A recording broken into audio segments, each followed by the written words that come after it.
Ever get that feeling like you're just going in circles in life? Yeah, Like you're putting in the effort, but keep ending up right back where you started. uh, tell me about it. Oh, you're not alone. This deep dive is all about breaking free from those patterns. We're looking at a lecture outline today, and it really digs into how to shake things up when life feels like it's on repeat. Yeah, and it gets into some really interesting stuff, Ah, like the psychology behind why we get stuck in the first place. You know, yeah. talking about the comfort of habits, Mm-hmm. even the bad ones, Mm. and how our own ego can keep us stuck. Okay, let's unpack this. First things first, what does being stuck even look like? Well, it's a bit like watching a record skip. You see the needle trying to move forward, but it keeps getting caught in the same groove. Right. So that feeling of going nowhere despite your efforts, that's being stuck. And it can look like a lot of different things for different people, Mm. like repeating the same mistakes or feeling frustrated because your goals just seem out of reach. Yeah. You know? So it's more than just being bored with routine. It sounds like there's this deeper layer of maybe feeling trapped. Exactly. And the lecture points out that it's often not even about external circumstances. Oh. A lot of it comes from internal things, Mhm. like fear of change or not having a clear direction or even just unresolved emotional baggage we're carrying around. That's a good point. We often focus on fixing what's outside of us, Right. but maybe the real work has to start within. Absolutely. The lecture dives into the psychological side of this, which I found super interesting. It talks about how habits create this sense of familiarity for our brains, even the ones that aren't really serving us, Interesting. because it's predictable, right? It's Mhm. like our brains are wired to choose the known path, even if it's leading us in circles, just because it feels safe. So our brain prioritizes comfort over progress. Yeah, sometimes. But the outline takes a step further. It brings up the ego's role in all this. Okay, now this is getting interesting. Tell me more about that. Well, the idea is that our ego, that sense of self we carry around, actually kind of thrives on familiarity, Mm. even if it's not good for us. Because change, with all its uncertainty, is threatening to the ego's sense of control. Okay. So even when we consciously know we need to change, a part of us might be resisting it just because of the ego. So even when we know we're capable of change, our ego might be clinging to the status quo, even if it's making us miserable. Precisely. And getting this is so important because it means that breaking free from being stuck isn't just about changing our habits or setting new goals. Right. It's also about addressing these deeper psychological things that might be holding us back. That's a great point, and it's a perfect segue into the next section of this outline, which is all about the tools we can use to actually break free. What I really liked is how it goes beyond just positive thinking and offers some practical strategies. Yes. And the first tool it emphasizes is self-reflection, like really paying attention to our thoughts, feelings, and patterns, Hmm. but without judgment. Okay. Mhm. But if we're not aware of the patterns, how can we possibly change them, right? Right. But is observing our thoughts without judging something that anyone can learn to do? It definitely takes practice. But the lecture gives us a simple tool to help journaling. Okay, I love a good journaling prompt. What is it? Well, they suggest taking 5 minutes to sit quietly and reflect on areas of your life where you feel stuck. And then just write down whatever comes up, Hmm. whatever you're thinking, what emotions you're feeling, Okay. just let it all flow out. Don't try to overthink it or analyze it too much. I can see how that would be helpful. Sometimes putting those swirling thoughts on paper makes them feel a little less overwhelming. Totally. And sometimes when you see it written down, you can spot those recurring themes and patterns. So journaling is like step one, bringing those subconscious patterns into our awareness. What comes next? Well, then the outline says it's important to identify the root cause of why we're stuck, Okay. but just asking what's wrong Mm-hmm. might not get to the heart of it. We need to dig a little deeper. Ask ourselves tougher questions like, what am I really afraid of? Or what do I truly want? Or are my goals even aligned with what I value? Because sometimes we might think we're stuck in one area of life, Yeah. like our career or something, but it might actually be coming from a much deeper place. Exactly. Like maybe a fear of failure that's holding us back in every area of life. Exactly. And by asking those tougher questions, we can start to figure out those underlying beliefs and fears that are driving our actions. Yes, it's about getting to the source of the problem instead of just trying to fix the symptoms. It's like we're detectives, but for our own lives, which sounds a lot more exciting than just sitting around feeling stuck. It is. And the lecture emphasizes that once we've done the work of figuring out the root cause, then we can start to change our perspective. Okay. Instead of saying, I'm stuck, We can reframe it as, I'm in a moment of transition with the power to change. I like that. It's so much more empowering. Right. It reminds us that we're not victims of our circumstances. We have the power to choose a different path, to break free from the old patterns and create a life that feels more true to who we are. I'm already feeling inspired. But I have a feeling this is just the start of our deep dive into this lecture. You're telling me. There's so much more to uncover. Well, I am all ears. I love that idea of reframing being stuck as like a transition. Yeah. Reminds me of a butterfly, Oh, how so? Well, think about it. Before a caterpillar can become a butterfly, Right. it has to go through that whole messy cocoon stage, right? Yeah. Not pretty, but it's essential for growth. I love that analogy. It really highlights that change isn't always this like linear, glamorous thing. Right. Sometimes it means we have to embrace the mess and just trust that something beautiful is coming out of it. Exactly. And, speaking of embracing the mess, this lecture is pretty real about the fact that breaking free takes work. That's fair. It's not some quick fix. It's about taking action consistently over time. So where do we even begin? Well, they talk about setting clear goals. Yeah. But even thinking about goals can be so overwhelming when you're already feeling stuck. Oh, for sure. That's why they stress starting small. Mm. Instead of getting caught up in these huge goals, break them down into little manageable steps. It's like that saying, how do you eat an elephant? Exactly. One bite at a time. One bite at a time. And they even give us a framework for this, SMART goals. Oh, yeah, I've heard of that. But a little refresher never hurts. So SMART stands for specific, measurable, achievable, relevant, and time-bound. Oh. The idea is if we make our goals specific and all that, we're way more likely to actually do them. So instead of just saying, I want to be happier, Yeah. a SMART goal be, I'll meditate for 10 minutes each morning for the next month. There you go. Perfect example. And that time-bound part really keeps us accountable too. So we've got our SMART goals all set. What's the next step? Well, goals without action are just wishful thinking. Right. So next, they talk about building new habits. Because in the end, lasting change comes from changing how we actually behave. But forming new habits can be tough. Oh, yeah. Are there any tips in the lecture to make it a little easier? One thing they emphasize is starting small and being consistent. Instead of trying to change everything at once, pick one small thing and do it consistently. So instead of saying, I'm going to work out every day for an hour, Right. a better approach would be more like, I'm going to walk for 20 minutes 3 times a week. Exactly. Make it so easy you can't say no. Plus, when you start to see those small wins, it gives you motivation to keep going. Yeah, those little wins can be really powerful. It's like, hey, I did that. I can do this. And our brains are actually wired to want those rewards. Mm-hmm. So by sticking to those new habits, we're literally retraining our brains for success. Wow, we can actually change our own brains. We really can. But of course, change isn't always a walk in the park.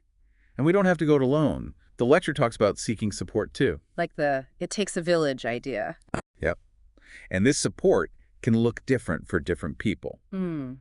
The lecture specifically mentions therapy, coaching, and mentorship. Right. And what I like about this is it acknowledges that we all have different needs. Exactly. So maybe therapy is the right fit for someone who needs to work through some past stuff, Right. while coaching might be better for someone who needs help getting organized and making a plan. Totally. And mentors can be so valuable because you're getting advice from someone who's already been where you are. So it's not one size fits all. It's about finding the support that's right for you, for your situation. Yeah, for sure. But there's also a warning in here. Something about being mindful of who we surround ourselves with. Oh, yeah, that's huge. The people we hang out with have a big impact on our lives, right? Absolutely. The lecture reminds us that if we're always around negative or critical people, or people who enable our bad habits, it's going to be way harder to break free. That's a good point. It's like trying to quit smoking when everyone around you is still lighting up. Exactly.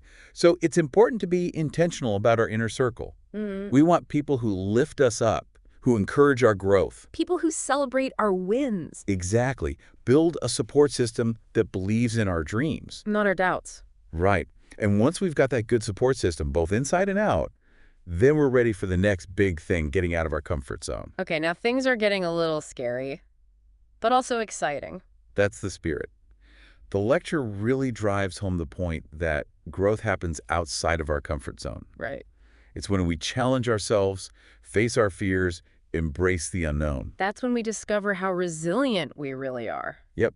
It's like that saying, life begins at the end of your comfort zone. But I think a lot of people struggle with that, Oh, for sure. myself included. What does the lecture suggest for pushing past that fear and discomfort? Well, it says stepping out of our comfort zone is like a muscle. Okay. The more we do it, the stronger we get. Hmm. Start with small challenges, then work your way up to bigger ones. So instead of quitting your job and traveling the world tomorrow, maybe start with a weekend getaway. Exactly. Or sign up for that class you've been thinking about. Find little opportunities to stretch ourselves, try new things, embrace the unknown. Yes. And remember that failure is just part of the process. It's not the opposite of success. Exactly. The lecture reminds us that setbacks are going to happen. Mm. It's not a sign that we're doing something wrong. They're opportunities to learn and adjust to become even more resilient. Fall 7 times, stand up 8. I love that. We always have the power to choose how we respond to these challenges. Hmm. Do we let them defeat us, or do we use them to grow? It feels like this idea of growth is a big theme in this lecture. It definitely is. And that brings us to the last part of the outline, reconnecting with our purpose. Because often when we feel stuck, it's because we've kind of lost sight of what really matters to us. Right. Without a clear sense of direction, any path can feel like the wrong one. Totally. So the lecture says to take some time to think about our values, our passions, what we want for the future. Okay. Ask those big questions like, what do I want my life to stand for? Or what legacy do I want to leave? Things like that. Those are big questions. They are. I bet the answers don't come easy for everyone. Right. It's definitely a journey, but the lecture says the journey is just as important as the destination. So it's okay to not have all the answers figured out right now? Yeah. It's about being curious, open to new things, Right. trusting that our purpose will become clear as we keep learning and growing. Exactly. And, sometimes the best way to figure out our own purpose is to help others. Oh, this is where that idea of service comes in. Right. Tell me more about how that connects to breaking free. Well, when we focus on making a positive impact on the world, Yeah. it can help us shift our perspective from me to we. We tap into something bigger than ourselves. And that can be so grounding Right. and so fulfilling. The best way to find yourself is to lose yourself in the service of others.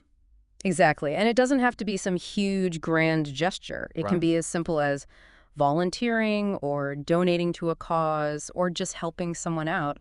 Even small acts of kindness make a difference. Oh, absolutely. Both for the person we're helping and for ourselves. And maybe by focusing on helping others, we break free from our own stuckness without even realizing it. Because when we focus on something bigger than ourselves, Yeah, our own limitations can kind of fade away. exactly. Sometimes the best way to help ourselves is to focus on helping other people. Right. Which brings us back to the whole point of this deep dive, breaking free from those patterns that keep us feeling stuck. Yeah. So as we wrap up, what are some key takeaways from this lecture that we can leave our listeners with? Well, the biggest one is that feeling stuck is normal. Uh, It's part of being human. It's not a sign that we're failing, just a sign that it's time for a change. It is. It's so easy to fall into that comparison trap, Oh. thinking everyone else seems to have it figured out. What's wrong with me? Yeah, and I think social media makes that even worse. Yeah. All highlight reels. Yeah. We forget that everyone goes through tough times. So true. We're all just trying to figure this whole life thing out. But this lecture doesn't just tell us that feeling stuck is normal. Right. It actually gives us some ways to break free, right? That's the best part. Yeah.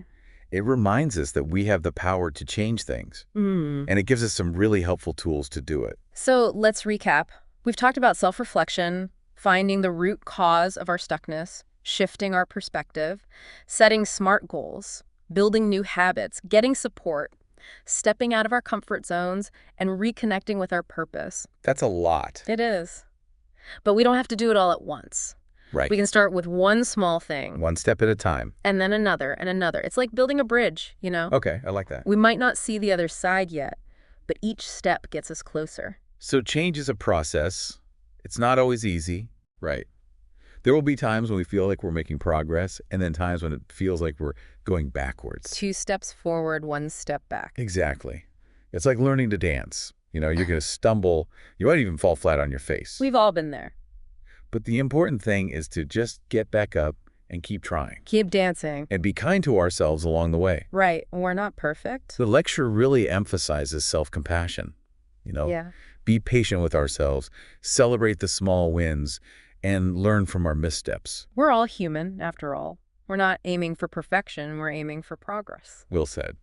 And it's good to remember that we're not alone in this. Right.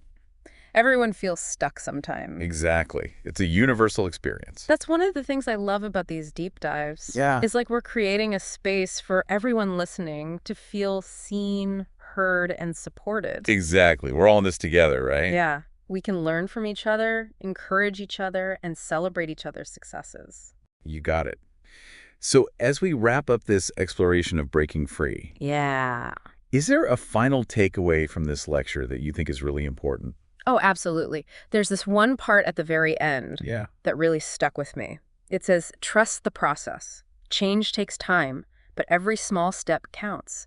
Be patient and kind to yourself along the way. You are not failing, you are evolving. Oh, I love that. It's so easy to get discouraged when we don't see instant results, Right. but sometimes the most important growth happens beneath the surface. It's like a seed planted in the ground. You don't see the roots growing right away. Right. But eventually, a beautiful flower blooms. So as you go about your day today, remember that you are capable of incredible things. Yeah. You have the power to break free from anything that's holding you back Anything. and create a life that truly aligns with who you are, your soul's purpose. Believe in yourself. Trust the process. And never give up on those dreams. Reach for the stars. Who knows, maybe the next time you feel stuck, you'll think back to this conversation and find the inspiration to take that next step. Even a tiny one. Exactly. Onwards and upwards. Onwards and upwards.